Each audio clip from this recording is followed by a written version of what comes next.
இந்த லென்ஸில் ஃபங்கஸ் இருக்கா இல்லை ஃபங்கஸில் தான் லென்ஸே இருக்கான்னு தெரியாத அளவுக்கு ஹெவியான ஃபங்கஸ் ஃபார்ம் ஆயிருச்சுங்க.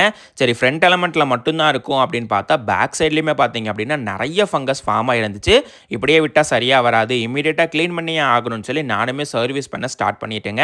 இந்த மாதிரி நிறைய ஃபங்கஸ் ஃபார்ம் ஆயிருச்சு அப்படின்னா உங்களுக்கு ஃபோட்டோ குவாலிட்டி பார்த்தீங்க அப்படின்னா ரொம்பவே சுமாராக தான் வரும். ஸோ நீங்கள் வந்து அடிக்கடி ஃபங்கஸ் க்ளீன் பண்ணுறது ரொம்பவே ஒரு பெஸ்ட்டான ஆப்ஷனாக இருக்கும். ஸோ கலட்டினதுக்கு அப்புறம் பார்த்தீங்க அப்படின்னா ஃப்ரண்ட் எலமெண்ட்டை இமீடியட்டாக நான் எத்தனால் போட்டு க்ளீன் பண்ண ஸ்டார்ட் பண்ணிட்டேன். ஃப்ரண்ட் எலமெண்ட் க்ளீன் பண்ணதுக்கு அப்புறம் பார்த்தீங்கன்னா உள் சைடு பார்த்தீங்க அப்படின்னா பேக் எலமெண்ட்லையுமே நிறைய ஃபங்கஸ் இருந்துச்சு. அதையுமே இமீடியட்டாக பக்காவாக க்ளீன் பண்ண ஸ்டார்ட் பண்ணியாச்சுங்க. நம்ம பார்த்தீங்க அப்படின்னா கேமராஸ் எல்லாம் பெஸ்ட்டான ப்ரைஸ்க்கு சர்வீஸ் பண்ணி கொடுக்கறது மட்டும் இல்லாமல் ப்ரீ ஓன்டு கேமராஸை பை சேல் எக்ஸ்சேஞ்சுமே பண்ணி கொடுத்துட்ருக்கோம். நான் ஸ்க்ரீனில் உங்களுக்கு கான்டாக்ட் நம்பர் கொடுக்குறேன். உங்களுக்கு ஏதாவது கேமரா சர்வீஸ் பண்ணணும்னாலும் இல்லை கேமராவை பை பண்ணணும்னாலும் இமீடியட்டாக கான்டாக்ட் பண்ணுங்கள். க்ளீன் பண்ணதுக்கப்புறம் எந்த அளவுக்கு க்ளீனாக இருக்குன்னு நான் உங்களுக்கு காமிக்கிறேன், நீங்களே செக் பண்ணி பாருங்கள். ஸோ இந்த வீடியோ உங்களுக்கு பிடிச்சிருந்துச்சு அப்படின்னா லைக் பண்ணிவிட்டு நம்ம பேஜை ஃபாலோ பண்ணிக்கோங்க.